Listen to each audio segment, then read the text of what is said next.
Good day, everybody. Welcome to Pursuit of Relentless podcast. You've got your host, Alaina, here. And today I am excited to bring you fellow Arate buddy. And I'm excited to introduce you to Chris Bentley. He is in the real estate game. And after looking at what he's been doing, he sells real nice houses. And I'm like, wow, I love what you do. So I am glad to have you here today. Thanks for being here. Awesome. Thanks for having me. I appreciate it. Wicked. So have you always been in real estate, or did you have an interest getting into it? Yeah, I mean, I'm an entrepreneur. So when I was a kid, I was like, back then I always talk about this all the time. It was like, before the start of internet. So I had like, selling blow pops, go in and go buy like a bag of blow pops for, I think then was like a, $1.50 or $2. And, each one you sell at school for 25 cents and you make a profit of like $5.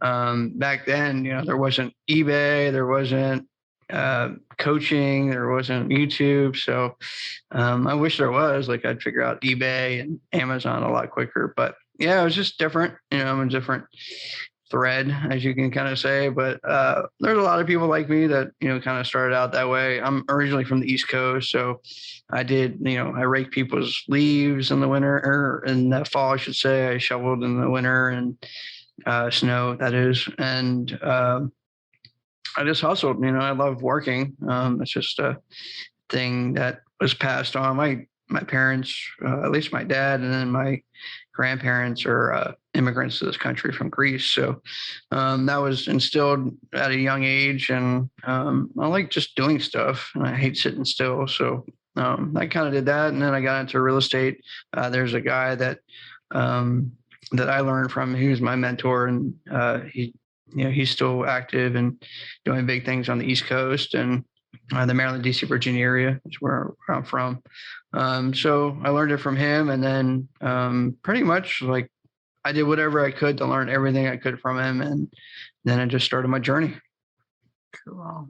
So do you have your own firm, right? Yeah, I have my own brokerage. I'm the broker owner of the company, Bentley Fine Properties. We have currently 14 agents. We started out 2.5 years ago during COVID. That wasn't really planned. It was just kind of something that we had to do. And it's been quite a journey. You learn a lot about yourself, not only as a owner, but also as HR, accountant, bookkeeper, all the multiple hats that you wear. Mm-hmm. I think that's something that we don't think about that much when you're going into business. It's like, for myself, I'm in finance, and it's like, okay, yeah, I'm gonna be a financial planner. You're like, what? This is gonna be awesome. And then you're like, oh, I also have to learn how to do marketing. I also have to learn how to run a business. I also have to learn how to do XYZ. And it's really interesting because there's no prepping you for that unless you're watching someone else who's actually building a business, in my opinion. Yeah, I mean, you're 100% correct. And then, like, thanks to the internet, a lot of things are at your fingertips, or you can watch a video on YouTube. When I was growing up, that wasn't really available. So I just had to learn it from other people or fail, which I did a lot of. I fail every day, honestly, but it's just, it's just different. One of the biggest things is, especially in real estate, is that you really should set up your own LLC and pay yourself. One of the hardest things that I did, and I wish people told me about it, and I was like, yeah, okay. Like when I start making buku money, I'll just start, I'll do that. I'll look into it. And it's really that's what you should do, right out the gate, honestly. So you can start paying yourself and, writing a lot of your assets through the company instead of just doing it, yourself. Mm-hmm. Yeah, there's so many different strategies you can apply, and everyone's different, right? But when it comes to real estate, there's the brokers and there's the agents, right? There's people actually going out and doing the footwork and selling the houses, but there's also the people behind the scenes like yourself that run the brokerage, that are in charge of everything else and all the. I still sell houses too. Wow, you're busy. Yeah, I am busy. Yeah. That's good though. I love that. I'm the same way. I've always been really driven and excited, and originally from Canada, which is awesome. Awesome. I love that your family is immigrants, because there's so much stigma around immigrants taking Canadian jobs or American jobs or whatever. And it's Just because none of us want to work. Well, Yeah. if they're going to come and work, fantastic. Let them work, right? We need the country to run. And if people aren't willing to work, let other people come to the country and work with us, right? And I love Yep. the one thing I love about Canada so much, and in particular Fort McMurray, where I'm living right now, is it's so diverse. It's so diverse. And there's just so many different cultures that are collaborating together. And there's people who are like, oh, I'm good at this, I'm good at this, I'm good at this. And you can all work together. And I'm like, yeah, that's fantastic, because in business, you're not in business for yourself by yourself. It's you have to have a team. You have to have people that are supporting you. And I was talking to a guy named Malik Deshawn. He does astrology. I'm going to be interviewing him in the future here, but I sat down with him this week, and he's like, Alaina, you are too busy. Like, you need to take time for yourself, and you need to take time to recover, and like, just not be so in the trenches. He's like, you have to raise yourself up a little bit and just go, okay, well, if you look from a higher perspective, you'll be able to see your business better. You can adjust where you need to, you can pivot. And I thought that that was really interesting advice, because when you're going through your business, you're like, oh yeah, I'm just going to go into real estate. It's going to be great.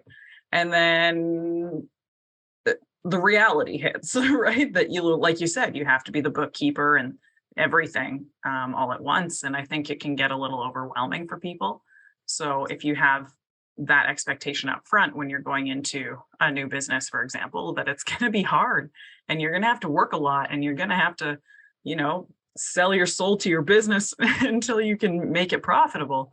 But yeah, did you have any hardships going through your Yeah. I mean, real journey? you're 100% correct. I mean, before I get into that, I mean, it's just one of the biggest things is everybody's always telling you how to like run your business, and you're like, well, like you don't really see it the way I see it. So like, it's really easy to play armchair quarterback and be like, oh yeah, like you should hire a staff and like sit back and watch the deals come through. And you're like, that's cool, but like I have a $16,000 overhead every month. Like if nobody closes, like I need to pay that. Like it just Yeah. so just a lot of people just it's easy to be like, yeah, like step 2 is like hire staff and like sit on your butt all day. And you're like, well, that doesn't really happen in real life.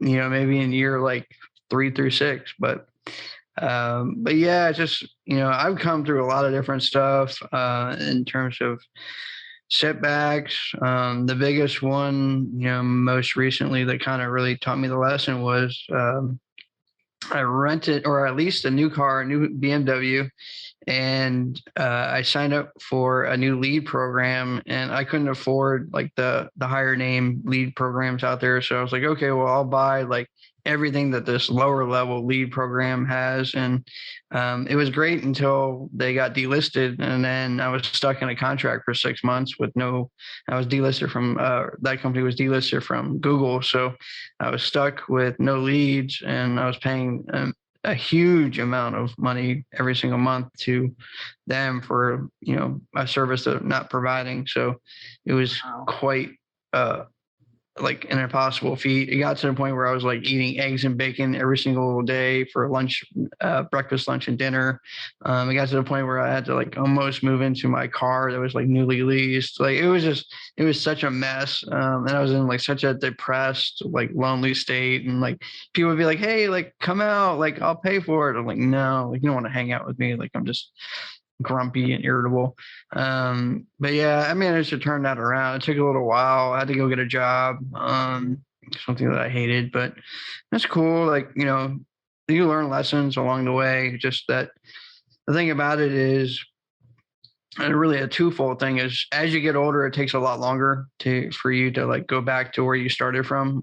And the other thing is like when you learn the lesson or you're given the test and then you like learn the lesson later, like if you screw up and don't learn the lesson, like you'll retake the test again. So I've seen that with a lot of people. Like they'll screw up in business, they'll go broke, and then they'll get back to zero, then they'll bet it all again and then go broke again. And it's like, well, you just like totally missed out on the lesson. So you have to kind of be careful when you do stuff like that, because it just, the lessons are in place for a reason. Yeah. I'm reading the book, The Power of the Subconscious Mind right now. And this is exactly what it's talking about, how you've got to go through the motions and go, hey, you don't know what's up if you haven't had down, right? You Hmm. don't know what the best life ever can look like if you haven't hit rock bottom, And for myself, I've talked about it a lot on my podcast, but um, I feel like that's the same case with my pregnancy losses. And it's like, okay, Alaina, you didn't learn how to eat properly the first time, so you lost it. You didn't learn how to eat properly the second time, so you lost it. And then I was talking to a nutritionist, and she's like, or not a nutritionist, a um, doctor, like for fertility Hmm. and naturopath. That's it. Hmm. And she's like, yeah, you should just not eat dairy or gluten. I was like, what? She's like, yeah, you're allergic to dairy and gluten. And that's probably why you're not able to conceive. And I was like, Wow. you're shitting me right now. Like, what do you mean that Wow. it's going to have that much of an impact on my body? She said, well, think about it.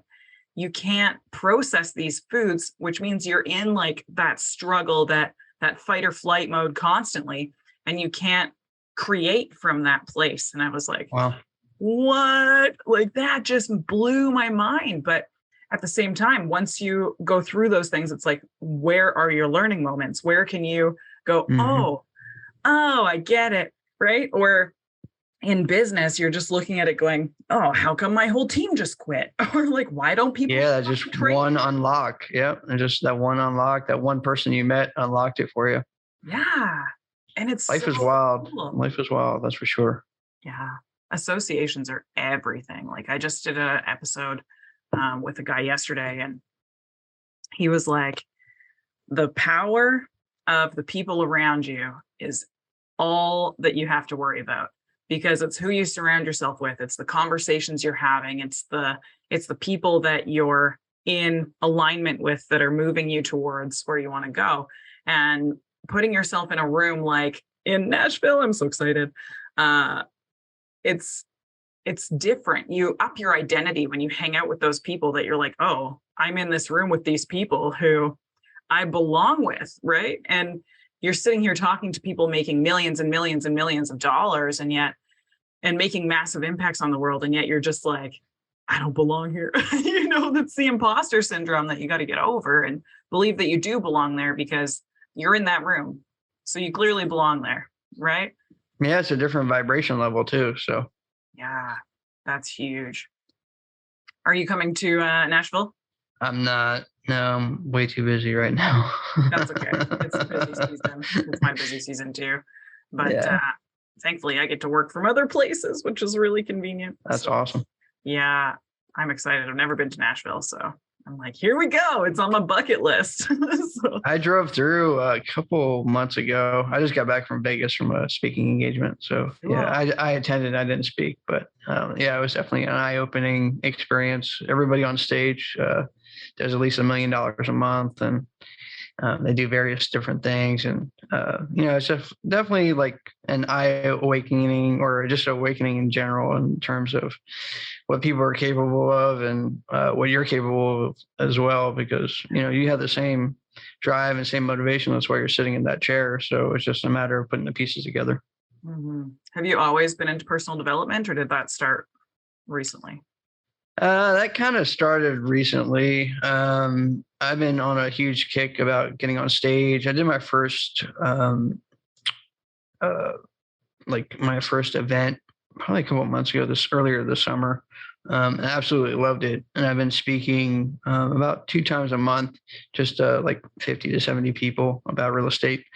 And every time it gets better and better and better and better and better. And like I have flashbacks of when I was in high school football, and the coach would scream at us, mostly me, but scream at us about losing, or just in general try to hype us up, and it just kind of reminds me a lot of it. So I really like it. Like I really want to like keep honing it. hmm I was literally just talking yesterday to Nick Santanastasso, and he's like, what are your goals? I said, I want to go into public speaking. And he's like, you're a podcaster. You're already in public speaking. He's like, you just got to get yourself on stage. So what's your plan around that? And I was like, oh, that's a really good question. I have no idea, right? I'm like, teach me your ways, oh mighty one. I'm like, how do I get on stage? How do I network with these people? He's like, you just have to talk to them. I was like, oh, that sounds so easy, but it's about building those relationships and getting yourself known to the people who are in that space. I think that is the most important. It's associated. Yeah, I was talking to some guys at the event about that, some guys and gals about it. That's pretty much how they did it. Just like one person liked them. And then they're like, hey, like, I've seen your stuff. Like, you want to speak at my event? And they're like, cool. And then they'll host an event and they'll be like, hey, like, you want to speak at my event? And before you know, you got kind of a circle of people that that speak. And then, just kind of comes off of that. Yeah, it's more natural that way. Mm-hmm. And then they're going to be like, have you met Alaina? Have you met Chris? Yeah, honestly, that's exactly what happens. Like, hey, have you seen, like, do you know Chris? Like, like you should have him on your show or podcast or, on stage or whatever. And then you're like, oh yeah, he's awesome. Like, and then, it's just a lot of that. Yeah. What's your favorite part of entrepreneurship? Or being an entrepreneur, I should say. Well, obviously it gives you a lot of freedom and your time. You can do pretty much whatever you want to do. I think that's the biggest draw to it in terms of entrepreneurship. But I think a lot of people lose because they realize that, it's a 16 to 18 hour position every day. Yeah. All day. It's like when they're like, hey, Chris, like, what do you do when you wake up? Like, I think about work. And like, what do you do before you go to bed? Like, well, I meditate or read, but like, I still think about work. Mm-hmm. So it's never ending. Like if I'm on a plane flight, I'm thinking about work. And, it's just, it never stops. And everybody's like, well, like, I've thought of multiple times about, quitting and just like hanging it up and go doing something. I mean, I've been doing it it's going on 19 years this month. Wow. And just go like do something else. And they're like, you realize that, you're just going to end up like building another company and just doing, it just wouldn't be real estate. It would just be something else. That's and I'm like, mindset. Yeah, it's just, that's what I am. Like, that's what I do. That's my gear. Like, that's what I drive. Yeah. It's just crazy. It's so funny because a lot of people are like, oh my gosh, you're so busy. I'm like, no, I only have like 5 appointments today. Like that's only 5 hours of work, really. And It's so funny because when you talk to other entrepreneurs and they just like don't care if it takes 12 hours or 2 days to get back to them. Whereas people who don't run businesses are like, are you mad at me? Like you haven't responded. I'm like, I am in back-to-back appointments. I can't just be like, oh, hey, how's it going? Yeah. I don't have time for that shit. So like if someone wants to be my friend, they'll understand, right? That I run a business and my business comes first, right? Well, obviously. I see a lot of stuff on social media. I've been trying to like not be on it as much, but it's always funny. Like I always talk about how people say what they're gonna do, but then they really don't back it up. And then I'll see them at the lake on like Saturday, like drinking all day, and I was like, okay, cool. Like Saturdays are my busiest day, so numbers will show. Like, what do you mean you'll take a 9 o'clock appointment? I'm like, yeah, sure. I'm like, what difference does it make if I work at 9 p.m. or 9 a.m.? Like, it really doesn't matter to me because I book my life around me, not around them. I book my life around my clients and when they can sit down and when they want to talk to me, right? But I'm not going to be like, oh no, I can't take a 9. I only work till 5. You'd be surprised. A lot of people are like that. Yeah. But that's why they have that level of success and you have your level of success. Exactly. But at the same time, when it's a day off, it's a day off, right? Yeah, like tomorrow is a day off. My dog's having knee surgery, my poor little girl, and I'm going to have to be there, right? I have to drop her off at the vet. I'm going to have to go pick her up, like I'm going to spend the day with my husband and it'll be good, and then I won't be working. But guess what? I'm probably going to get 800 phone calls tomorrow. Oh, that's how it works. Mm-hmm. Always, right? Mm-hmm. We were talking about that earlier. Yep. Literally right before here. It's like, oh, when you're going to do something. And that's when everybody wants something. They got 17 text messages at once. And it's like, I could literally be sitting here doing nothing for like 3 hours. And then I'll be like, you know what? This is a great time for me to like get up and go to the gym, get some lunch, like go run some errands, whatever. And it's like, hey, Chris, can you do this? Hey, Chris, like this is it. Hey, like I need you to show this. Hey, like what's going on with that? And I'm just like, where were you at 3 hours ago when I was sitting here like watching YouTube videos Right.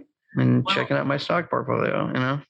sometimes the universe works in mysterious ways, and it's Yeah, you just yeah, need that's to for sure. relax and unwind, and then boom, you're good, right? Yeah, don't ever go on vacation because that's when everybody wants something. Yep. So make sure you go on vacation all the time. It's like, I don't know. Again, it's working your life. It's understanding that life's going to happen whether you plan it or not. So if you can plan it, at least you can be intentional with your day. So a conversation I was having the other day with a friend of mine, she just had a new baby. And Well, she's like, yeah, he's so great. Like he's a great baby. And I was like, it's because you're so structured in your routine. right, And she's like, what do you mean? I was like, well, he knows what's next. right. Right. He knows what's next. He knows what to expect. He knows when he's getting fed. He knows when he's getting changed. He knows when he's going for a walk. He knows everything. And if you continue to be repetitious, you'll build that routine in him. And Mhm. then you won't have as many outbreaks. And I mean, I'm not a parent yet, but at the same time, I look at these people and I see the good parents and the not so good parents, or the ones that are struggling. Right. And I'm just like, that's interesting how you can see the difference in their children by the way that their energy level is that day. Or like they'll be reactive and you're like, why are they being so reactive? Well, check your attitude, you know? Mhm. Right. And same thing with clientele. Like if you're not in a good mood and you're going into a meeting and you're just frustrated, you're just like Oh yeah, that's not good. fake smiling and like, okay, let's go. But you're not all in it. People feel that.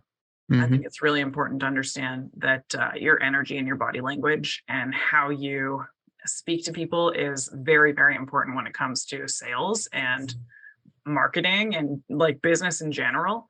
But yeah, I don't know. I've noticed if you just call it out in the beginning, like they're okay with it. So if you're like, hey guys, like I'm really stressed out. I'm trying to like negotiate this deal. But you guys are good. Like, let's take a look at this house.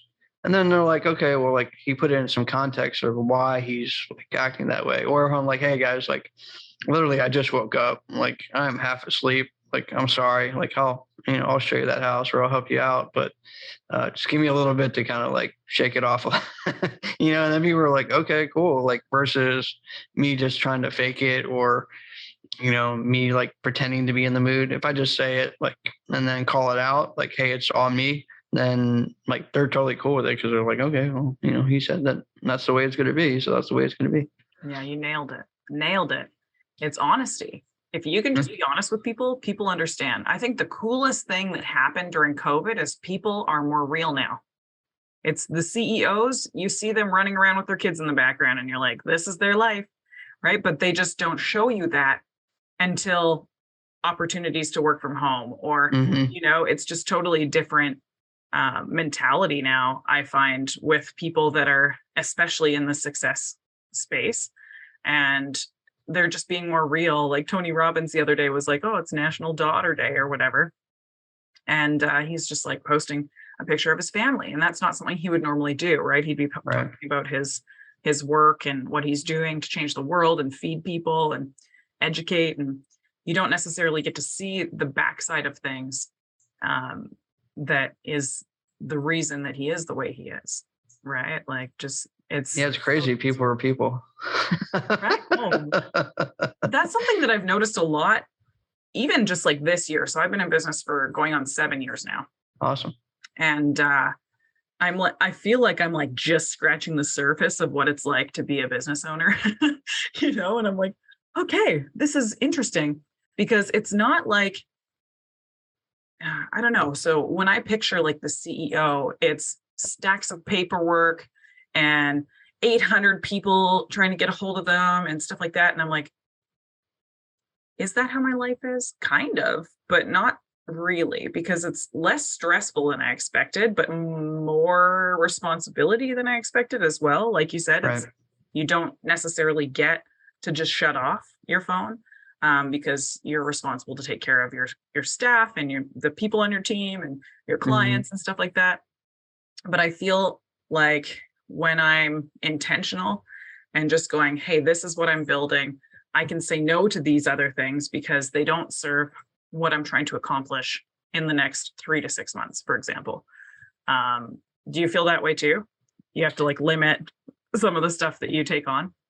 I got back from Vegas and I've just been really, really focused on just working and production. And Ed was talking about that in our meeting as well, about how he like kind of looks at stuff as like, is this going to be productive? Is this going to be not productive? Do I need to take that, or is it something that like I could skip out on? Hmm. And that's kind of where I've been, is just kind of, and I was kind of that way already before, but now it's just very more driven. And then I've been on this like huge like fire kick recently, which is like financial independence, retire early. And I've been watching a ton of video. I watched probably like 8 videos yesterday.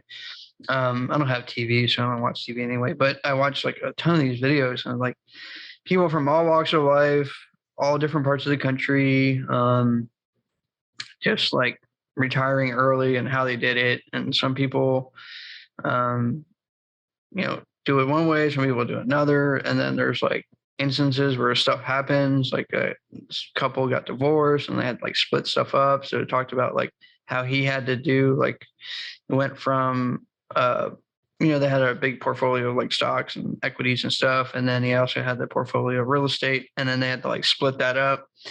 So now he has to like take a lot of the burden of like the real estate stuff because she's not there, and then they also had like 3 children together. So it was really interesting how um, just like how people do it, and you're like, man, like that guy could do it, or that gal could do it, or that couple could do it. It's wild. And then the backing it up with like the Vegas event and stuff like that. Just it's been really like a kind of a journey for me to kind of focus more on um, where I need to be in life versus kind of you know hate to put it this way, but like kind of half-assing it through life, Yeah, and being like, okay, well, tomorrow's tomorrow, it'll get better, and like I call that um, autopilot. yeah, just like not that I've been like stagnant or anything like that, but I should be a lot further along than I have been. And it's just because I've been, like I'll just stop to like, go Smell the hang out with the roses. exotic club today and go, drive some Lamborghinis, or Yes, do all yes, that kind of stuff. And all that stuff is great. It just, it's not I should be a little more focused on where I need to be. That's all. yesterday I took time. So I had like half an hour between meetings type thing. And I was like, okay, I know I got to be at the Starbucks at 6 o'clock. And it was like 5:21. And I was like, okay. And yesterday I did a yoga therapy session. And she's like, Alaina, make sure you Cool. ground yourself today. She's like, just go out and spend some time in nature. And so what I did is I drove down to like this little secluded river spot, and I just like walked into the water, and it was very cold because I live in Fort McMurray and it's fall here right now. And it was like, whoa, real chilly, but it was so blissful. And there was not any waves or people around or anything. And I was just able to be like, oh, wow, look at how beautiful this is. And Mhm. just like be present. And I think that those moments when you take that time for yourself, that's when you recharge. That's when you're able to go, okay, now I know I can go into the rest of my day powerful and strong and ready to take on any challenges that come. Yeah, water's a great grounder. It's like one of the best. Yeah. So my fire is called Freedom 35. That's a program that I've developed, and Cool. it's meant to teach people. It's similar to 75 Hard, but with some Mm, financial stuff in there too, like checking on your money and having your goals and all that kind of stuff. that's awesome. But I'm like, okay, so if I can teach people how to be financially independent by the time that they're 35 years old, fan freaking tastic. You know what that gives them? Freedom. It gives them Yeah. freedom, even if they want to be an employee, right? So I love that concept of just like saving and saving and saving and saving and saving so that when it comes time to actually enjoy the prospers, you're not in your 60s or your 70s, Hmm. right? I'm like, you got to live today. You got to live today as well. But it's living within your means so that you can live beyond your means sooner than most people. And I think that that's the key. Yeah, he was one of the guys was talking about I don't know if the quote is the right thing, but it's like depriving yourself is the greatest joy versus like essentially like spending a lot of money on stuff. It was like a really I don't know who said that quote. I'm sure I'm butchering the quote, but it was really interesting. And he was like, "That's how I lived my life for years until I built up." He had a real estate portfolio, and he's like, "Until I built up the real estate portfolio, and then I was free." And I was like, "Wow." And he's like, he didn't really go out much. He ate, ramen. He did like whatever it took. Like he didn't try not to spend very much money, and then he started cash flowing on properties, and that was pretty much the end of it. Hmm. Yeah, it's so interesting. There's so many lessons to be learned in It's entrepreneurship. wild. It's wild stuff, especially when you see other people do it versus like, reading about it in a book. Because you're like, yeah, yeah, yeah, okay, cool. But then when you see somebody like actually talk about it, you're like, wow. Yeah. Well, I think that goes back to what it says right behind your head, which the people who are on audio won't be able to see, but it says success is the best revenge. Yeah. And I'm like, ha ha ha. Because how many times do people call you when you first start in business and they go, "Oh, Alaina, you're going to be back at your old job. You'll miss the money. Yeah. You're going to fail. What are you doing quitting your job?" I'm like, chasing my fucking dreams. Like, what Yeah. do you want me to say to you right now? Of course, Hmm. I'm going to go chase my dreams. But if we don't have that mentality of, hey, we're going to go get successful to prove to ourselves that we can do it, not even necessarily to prove to other people, but it's pretty fun when there's those people that didn't believe in you and told you that you were going to fail. And then they come to you and go, "Hey, are you still doing that thing?" And you're like, "Mm-hmm. Yeah, doing that thing still. Yeah." And then they're like, "Can I be your client?" And you're like, "Oh, yep." No, I usually get the No. whole can you give me a job thing, or like can you buy my products or services? I'm just like, yeah. Yeah. Isn't it interesting though? It's so funny. I one of my trainers, he was like, this one guy he was his roommate at the time, and he was like, "Oh man, you're gonna fail miserably at this." The guy makes Oh like no. 3 million bucks a year now. And he used to Wow. own a Booster Juice smoothie franchise. He's like, "I used to work 100 hours a week at Booster Juice, and now I work 40 hours or 50 hours a week with WFG, and I make hundreds of thousands more a month." Hmm. Like it's just crazy, crazy, crazy to me to see that people will just try and like hold you back. But I call those the dream stealers, and don't let them impact you, because Yeah, there's a lot of that. yeah, Just they're uncomfortable with your success. So instead of them supporting you, they'd rather tear you down. yeah. So Ed was talking about that on one of our articles a couple of years ago. He was saying how people see you as you are and they're comfortable with you as you are. So the second Mm. that you try and up level yourself and go, "Hey, no, this is my new identity, or this is the person that I'm becoming," they're uncomfortable with it. And so they'll do everything, like the crabs in the bucket mentality, right? Mhm. They'll do everything to pull you back down to where they feel comfortable that you are. So Mhm. when you're getting that success, or you're striving to be a better person or a better leader, there's going to be people that are like, "No, no, no, no, no. You can't do that." But it's not because you can't actually do it and they don't believe that you can do it. They're just telling you, "This is where I'm comfortable with you being. And if you're up here, I'm not comfortable being your friend anymore." Well, maybe you leveling up is going to help them level up too, right? And it'll challenge their mentality that anything is possible. If you're just going to go out and be like, "Nah, I'm not going to give in to the fact that you don't think I can do this. I'm going to go and get successful, and you'll see," right? Watch me. I love it when people tell me I can't do stuff. Watch me. It's like, ah, it's just Once that. I got into Entrepreneur Magazine and Newsweek, like a lot of friends like disappeared, and it was like a totally different.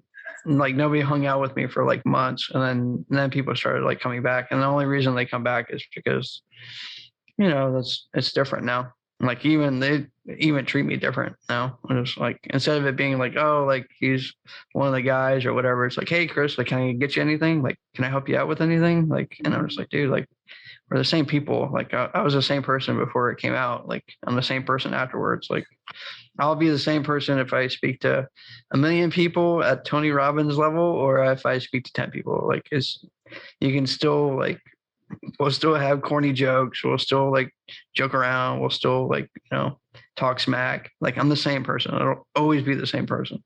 Yeah. I may be busier, but like, I'll always be the same person. I'll still go get a cheeseburger with you. You know what I mean? Yeah. Like, it's just like, That's one of it's the just things I funny. love about Andy. He was like, yeah, when I got successful, people stopped sending me memes. And I was like, what? It's like, yeah, I just love a good meme. He's like, and people just stopped talking to me because I got all famous. And then I Yeah. was like this big, crazy, like successful person that everyone was super intimidated by. And he's Yep. like a good meme every once in a while, right? I like Yeah. that too. I'm not like superhuman. Mhm. And I thought that was really funny because when you're looking at these people who you idolize, like these are your heroes, and you're just sitting there going, oh, they're actually a normal person too. It really helps you understand that you too can achieve that.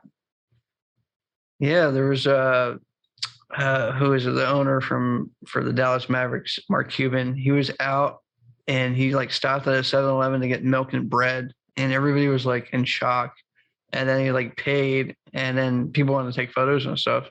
And the guy told me the story, and he was like, dude, you wouldn't believe it. Like, Mark Cuban was at 7-Eleven and bought like milk and bread. And I was like, okay. And he's like, it was crazy because like he needed milk and bread. And I was like, okay, like, so does everybody else. He's like, but you don't get it. Like, he was there at like 7. I was like, dude, like, where are you going with this? Like, he's a human person. Like, he needed bread and milk. Like, what do you want him to do? Like, Yeah. just like Let him everybody buy else. his milk without taking a damn photo, you know? Yeah, I was just like, I don't know, it just blew me away. I'm like, okay, whatever. Isn't it funny? I love that. So when I'm sitting with Greg and Andrea's Greg's wife, and she's like, yeah, it's like we're celebrities now because we make big money. And it's like, yeah, people think you're a celebrity now. And she's like, I don't necessarily like it. And I was like, yeah, well, I don't blame you, because then it's weird because people are like scared to talk to you, or they're Mhm. like, oh, they're going to judge me. It's like, Mhm. they're normal humans, guys. They're just normal people. Just be friendly, be kind, go talk to them, say hi. And I'm like gonna, back to what Nick was saying, he's like, just talk to people. Like, if you want yeah. to get in front of Ed Milet, ask Ed. Like, how else are you going to get in front of Ed if you don't talk to Ed? Mhm. How else are you going to get in front of these people if you don't actually go out and make an effort to build that relationship or add value to their business, right? And It's I think true. that's a huge takeaway. It's just like, don't be afraid to go out and start a conversation, because you never know where that conversation is going to lead. So fame is the ultimate like level, and it's also like the loneliest place to be.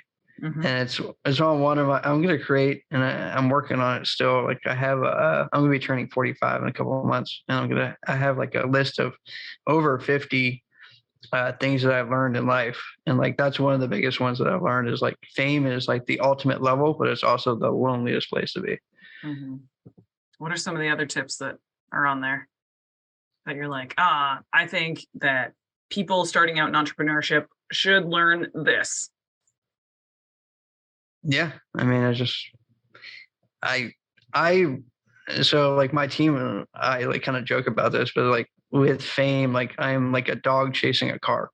Like, I am chasing fame, and I've always been that way for a little while now. And they're like, well, what happens? And this is, I also got it from Gary Vee too, so I got to give him credit. But like, he's like, what happens like once the car stops? Like, what are you gonna do? And I was like, I don't know, but like, I'll know once it stops. Like, I don't know, I have no idea, but like, let's see how far it goes. Mm-hmm. As long as you don't run into the back of the car, that's all it Yeah, really like, matters, who right? knows? Like, who knows? This is crazy. You got to run alongside it.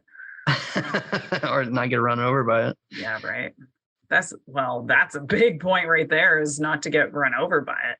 Because when you're chasing success and you're chasing that dream that you've got and you hit it, it's really easy to get complacent. It's Mhm. really easy to coast. And what Rich Dolly says is it's drift and procrastination, right? When you allow yourself to drift from your goals, you start backpedaling. And instead of you moving forward towards your goals, you're going to go backwards away from your goals. And I was like, interesting. And every day, every moment, every thought determines which direction you're going. You're moving either forward or backwards. And that's the same with stuff like compound interest. It's always working, right? It's just a law. It's working for you or it's working against you or both, right? And it's like the pulling of what's happening. And I don't know. I think that when you can just understand that concept and know that if you're doing things proactively to get yourself closer to your dreams, you're automatically going to get there, right? But if you don't believe that you can do it and you're not doing the things that you have to do to get to those dreams and goals, you can't expect yourself to actually achieve them, right? You can't get a six-pack eating chocolate and ice cream and candy and pizza every day, right? You can have it every once in a while, but it's not something that you're going to have as a regular thing, right? Yeah, success takes deliberate action. Yeah. That's a very good point. Success takes deliberate action. What are some of the things that you do on a regular basis that help you with your level of success? Outside of like putting out fires, it's mostly just saying yes to things. It could be yes to a podcast, it could be yes to a TV spot, it could be yes to speaking to people, it could be yes to a lot of things. But I don't say yes to things that are going to waste my time or things that aren't important to achieving my goal. Now, that being said, like you still have to make time for people that you care about. So even though like me sitting and watching a Cowboys game, which, is, to me, like a big waste of time. It may not be to the company that I'm with because for them, having me in the room was very important to them versus it wasn't very important to me. So as you get older, this was another one, like you have to be part of other people's lives versus when you're younger, other people are part of your life. So as you get older, it's a little different. Other people are looking at you versus you looking at other people when you're younger. So you have to kind of keep that in mind that, because if I keep saying no, like, hey, like, do you want to come over to the Cowboys game? And I just keep saying no, it's probably going to alienate that friendship. And it's probably going to, I'm never going to get that friendship back. I'm never going to get a shot back at, still being that person's friend or a family member or whatever it is. So you have to be really cognizant of that. And then you also have to be cognizant of like why they're doing it. Is it a situation where like they want something from you, or is it just because like they really are excited about having you at their house or at the bar or whatever it is? Yeah. Well, that's a big takeaway for sure, because it's not always about you, right? We all know that. And sometimes you have to let your ego just fall in the back burner and go, okay, what can I get out of this? Right? What can I take away from this? So for instance, I'm going to a hockey game with probably 20 plus couples in California in November. Cool. And I'm like, ooh, hockey sounds fun. I don't drink. I don't like to party. I don't like big crowds. Like, I'm just sitting there going, this does not sound fun to me at all. And then I'm like, wait a minute. Think of the cash flow that's going to be in that room. They're going to get us a box, right? And there's going to be 20 plus couples that are making $500,000, $1 million plus a year. And I'm just like, all right, what can I learn from that? Right. I'm going to go in with a notepad and start drilling people who are successful in business and just go, hey, what do you suggest that I do in my business? Because you've been where I'm at, right? We're all in the same company. So they've been where I'm at, and it's like, hey, let's run it alongside each other. And it's more fun that way, because then you're creating friendly competition versus like, I'm going to take you out kind of competition, right? And I'm sure there's a lot of the cutthroat mentality as well in the real estate world, but in finance, it's interesting. It's interesting to see different companies and how they treat you because you're with one company, Hmm. it's like, what do you mean?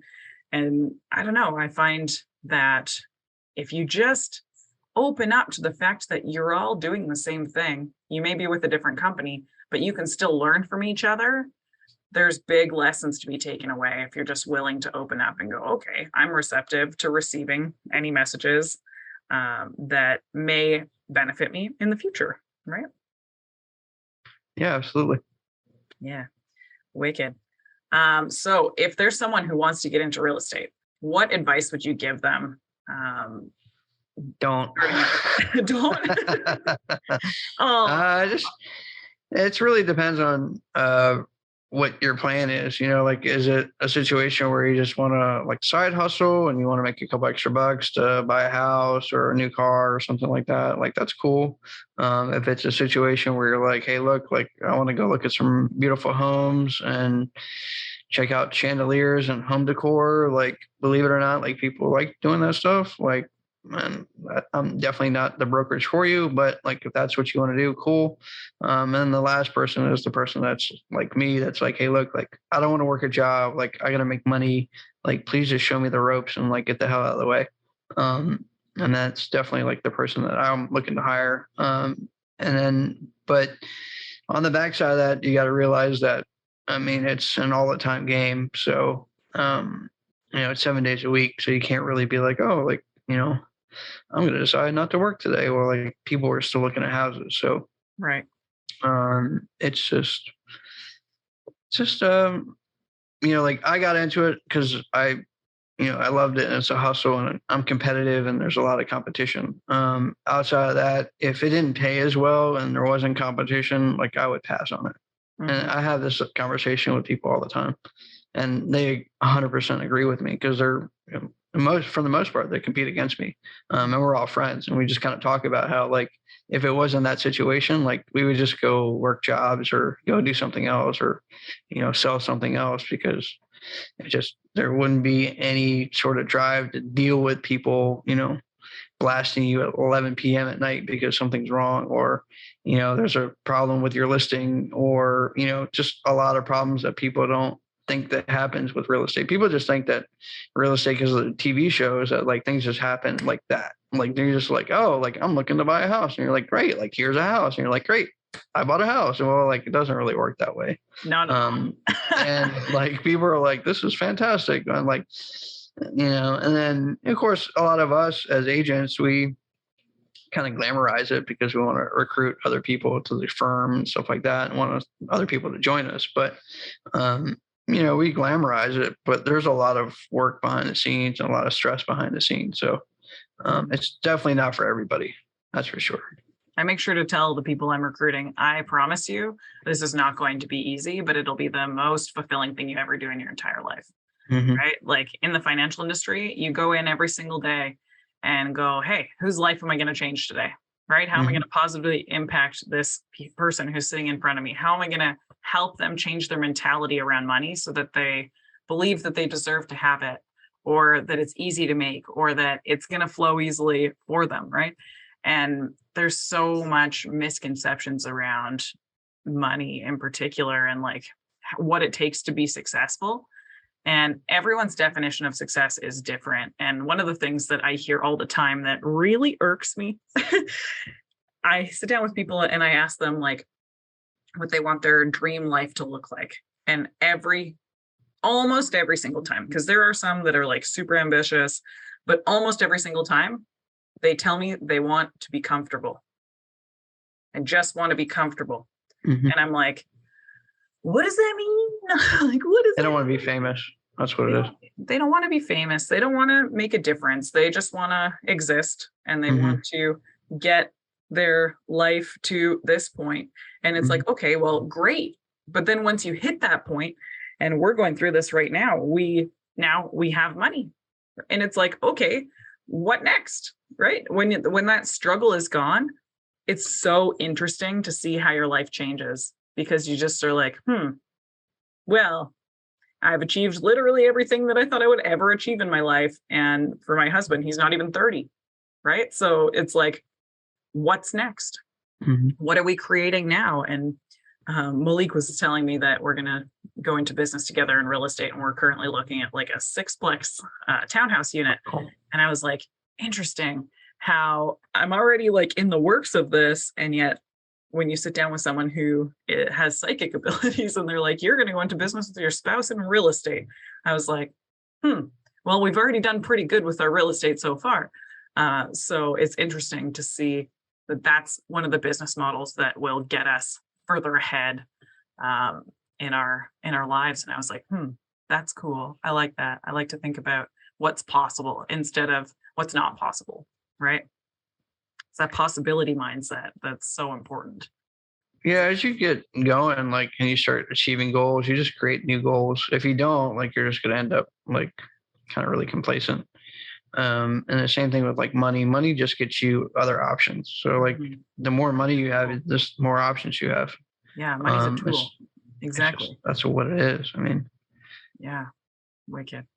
Well, where can people get more access to you if they want to? Obviously, I'm on Instagram, Facebook, social media, all that stuff. Chris D. Bentley. And of course, you can go to my website, chrisdbentley.com. Name of my brokerage is Bentley Fine Properties. You go directly there. Our YouTube is on point with a bunch of videos about obviously the market and some cool houses. So if you want to sit back and drink some wine and relax and watch some videos of me talking or some videos of walkthroughs, be my guest. Love to entertain you. Awesome. Well, thank you again for being on the show today. I know that I got lots of value, and I think that there's a lot of people out there that are going to be excited to get more access to your content. So again, awesome. Thanks for your time today. And thanks for having me. For my listeners, make sure that you go and follow Chris as well and subscribe to his YouTube channel if you like that kind of stuff. I personally love it. I'm the kind of person who wants to look at the chandeliers. I'm like, what have we got here? But I like to see the before and after. I'm a before and after kind of girl. Because it's like, I took this really terrible place and now look at it, right? Yeah, that's awesome. That's the best part. My fave. I'm the DIY kind of lady. My husband's like, oh God, here we go again. I love you. Yeah. Secretly, he's very good at building things and I'm terrible at building things. I'm like, we're going to do this project together. And then he's like, technically, he's going to do the project together. I'm like, I'm going to go pick up the wood. And then he's like, what's happening? I'm like, we're building a bed. And he's like, oh, okay. Like, sure, Alaina. And meanwhile, I'm like, it's good. And he's like, it's not even square a little bit. Right? I'm like, oh, that's why I don't do this stuff. I'm good at working a job. Like, being here, doing this. Yeah, put me in a creative zone. I'm like, yeah, no, it's not good. Anyways, I digress. So yeah, anyone who wants to reach out to Chris, please do, and make sure that you follow and subscribe to the podcast. That's Pursuit of Relentless signing out for today. We will see you next time.